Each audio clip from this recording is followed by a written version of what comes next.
Hey all, Carpetbagger here, coming to you live from the south, more specifically Pigeon Forge, Tennessee. More specifically than that, I'm at the island, and even more specifically than that, I'm at Alcatraz East. This is a museum of crime. It was originally kind of started in Washington, D.C. as the Museum of Crime and Punishment, started by John Walsh of America's Most Wanted fame. They actually filmed America's Most Wanted at that museum. Apparently they were forced out of their building because of a lease dispute, so they packed up and they moved to Tennessee, and now we have Alcatraz East. And I have filmed here before, but supposedly they do have some temporary exhibits, so I was wanting to check those out. So, follow me.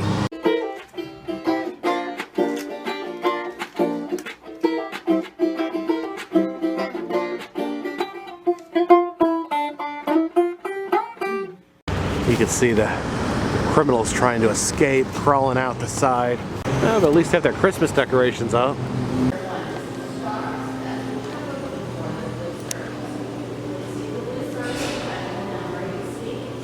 Ascending the staircase to Alcatraz East.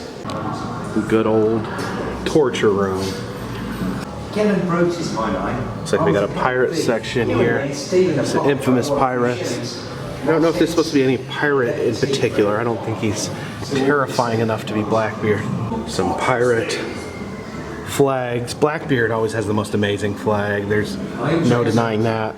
One of my favorite pirates is Stede Bonnet. He's the midlife crisis pirate. He was a rich landowner who abandoned his family to be a pirate. He didn't know what he was doing, and he teamed up with Blackbeard. It's the ultimate odd couple. There's a pirate quiz here. What fictional pirate was created by Robert Louis Stevenson in the book Treasure Island is also the name of a seafood restaurant chain. That is easy. Long John Silver. Absolutely delicious. Which is the name of a real pirate? Captain Hook, Dread Pirate Roberts, Calico Jack, Captain Barbossa, Captain Shakespeare. It's definitely Calico Jack. There he is. Calico Jack Rackham. Which two names are fictional pirate ships? The Black Pearl, the Revenge, Queen Anne's Revenge, Adventure Galley, Jolly Roger, and the Royal Fortune. Now the Black Pearl is fictional. I know the Queen Anne's Revenge and the Revenge are real. I'm gonna say Jolly Roger is the fictional one. Oh yeah, apparently Jolly Roger was from Peter Pan. And directly from pirates, we head into cowboys. They're rustler shoes. They have horseshoes attached to the bottom so that the robbers could pretend they're horses and leave horse tracks. Pancho Villa's death mask. It's actually easier with wanted posters to be able to identify the person if they include the faces in the wanted poster. Here's of course a moonshine still, and there's a detonator used by federal agents to blow them up. All right, we got our moonshine themed shooting gallery here. Let's let them have it.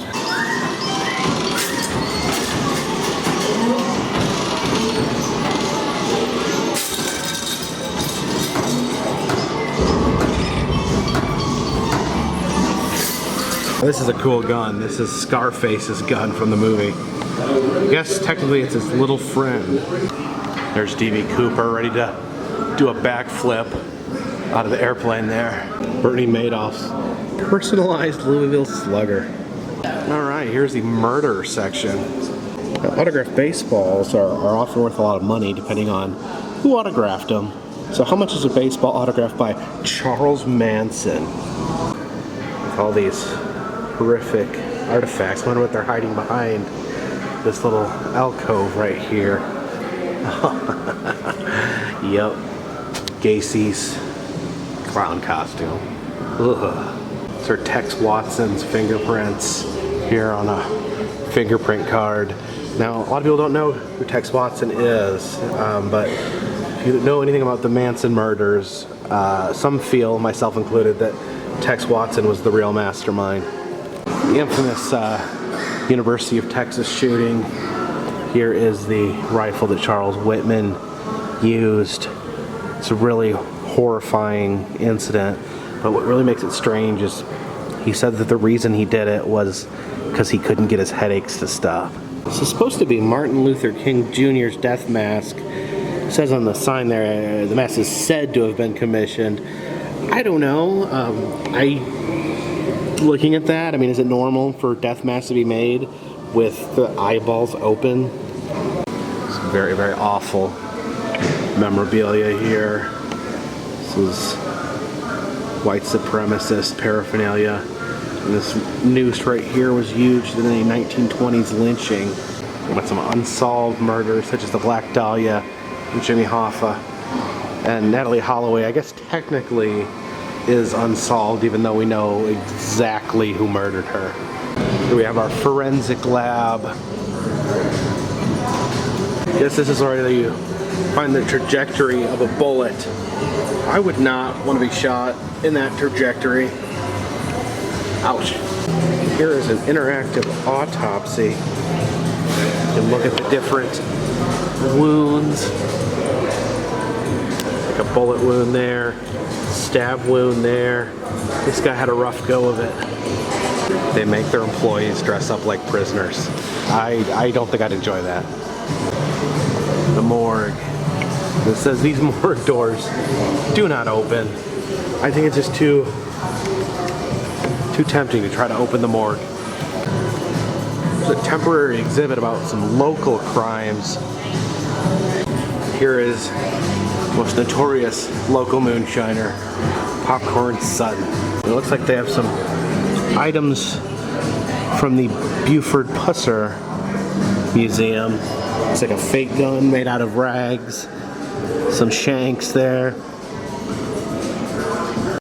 Here's some items from Brushy Mountain Prison, which I've been to. There's the Brushy Mountain Prison cell key. There's a handmade wallet. And then James Earl Ray's running shoes. James Earl Ray was famous for actually escaping from Brushy Mountain Prison for a short period of time. And here's the actual map they made for their escape. Official Pigeon Forge Police Department outfit. I don't know how scientific this is, but I'm going to administer a lie detector test on myself. All right, there we go. Okay. Have you lied to a friend you've liked? Never. All right. Have you taken office supplies from work? Never. All right. Have you pretended to be someone else on the internet? No, never. And have you cheated on a game? Never. Have you lied to protect someone? Have I stolen a candy bar? Never, never, never, never, never. Completely honest. What's my crime? Alright, what was Kid Rock arrested for? We'll say assault and battery. Correct. Let's see. Johnny Cash, what was he arrested for? We'll say driving under the influence. Incorrect. Try again. Possession of drugs? Yep. Johnny Cash loved drugs. All right. Stone Cold Steve Austin. Yeah, he was assault and battery. Yep. Okay. Lindsay Lohan. We're gonna drugs. Drug. Really? Not drugs? Driving under the influence? Okay. She was probably on drugs. All right. Mike Tyson. Why was he back in jail in 2006? Was it assault and battery? Was it driving under the influence? Yes. Mike, don't drive drunk. And who's that? Guns N' Roses. Was he charged with a 92? Let's say lewd conduct. Incorrect. Drugs? No? Assault and battery? Yes. Elvis. Elvis, what did you do? Drugs. No, not drugs? Assault and battery? DUI? Elvis. Lewd conduct? Oh, trick question. It says in 1970, this mugshot was taken just for the fun of it. Elvis, you scamp.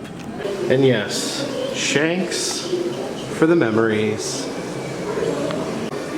Here's the warden. It's an exhibit on prisons. You can see there's some branded products down there. They actually have Florida Division of Correction brand cigarettes.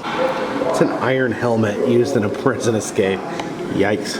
All right, prison tattoos. Go look at some of the meanings behind them. 100% pure.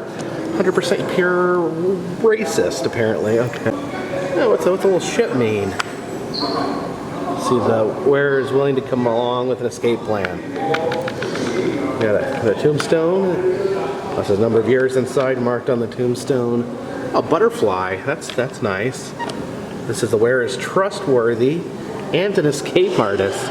Interesting. There's a lamp, but maybe the wearer is some sort of genie of drug-related crimes. I think this is to show the prison conditions here. You get a dirty tarp and a bucket to poop in. It's a gardener's shackle. Unless you're Al Capone, of course, then you get the most luxurious prison cell in existence as you die from syphilis. What's that noise? See the sound of the gas going into the gas chamber? It's a little unsettling. Here's Old Smokey, the Tennessee electric chair. This chair's killed 125 people, and it says that they actually used the old gallows for hanging people. They chopped them down and used the wood to make the electric chair. So it's killed even more people than that. It's a lethal injection machine used in Delaware. Man, this stuff's kind of haunting. This is used for witch ducking, where they dunked you in the water as a witch to see if you floated. And if you floated, they executed you. And if you drowned, you died, but you were innocent. Man, that is unpleasant. Here's a temporary exhibit on the Second Amendment, and is brought to you by the National Rifle Association. And I think you know what this means. Guns, guns, guns, guns, guns, guns, guns. Guns, guns, guns, guns, guns, guns, guns, guns. Guns, guns, guns, guns, guns, guns, guns. Okay, they didn't have as many guns as I thought they would. Oh look, they even have a kiosk where you can join the NRA. And this is the actual white Bronco owned by Al Cowlings that was in the famous police chase with O.J. Simpson. And there is some confusion that people have about the Bronco, because O.J. Simpson owned a white Bronco as well, but this is the one that was used in the chase. The other one that had blood on it was dismantled and used as forensic evidence. And this is a replica of Bonnie and Clyde's death car, but this was used in the Warren Beatty movie. The real one is in Primm, Nevada at Whiskey Pete's Casino. That's a toss-up what the creepiest item in this whole museum is. This is Ted Bundy's Volkswagen Beetle that he used to abduct women. It's either this or the Gacy clown suit. It's an awesome bomb-fighting robot. Uh-oh, we've hit a DUI checkpoint. So you got to use these drunk goggles, or beer goggles if you will, and try to walk along the straight yellow line.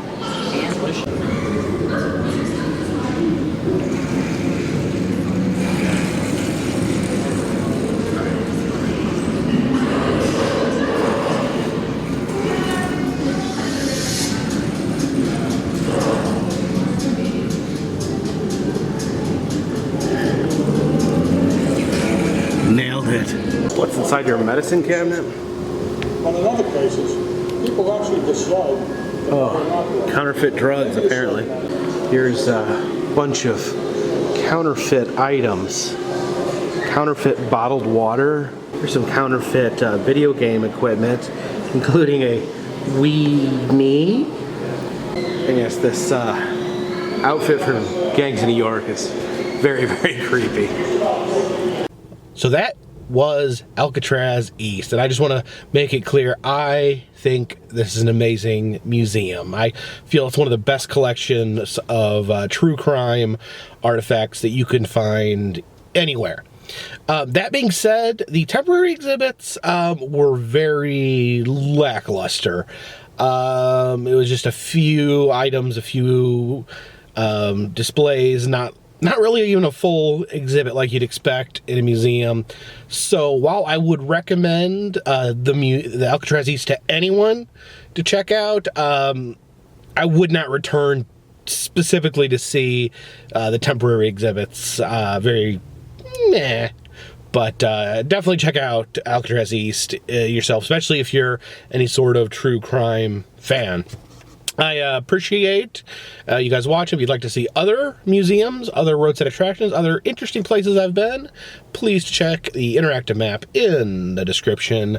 If you'd like to support the channel, consider buying a t-shirt or donating to Patreon. Those links are both in the description. If you donate at least $3 on Patreon, I will send you a postcard while I'm out and about on my journeys. And for now, this one's in the bag.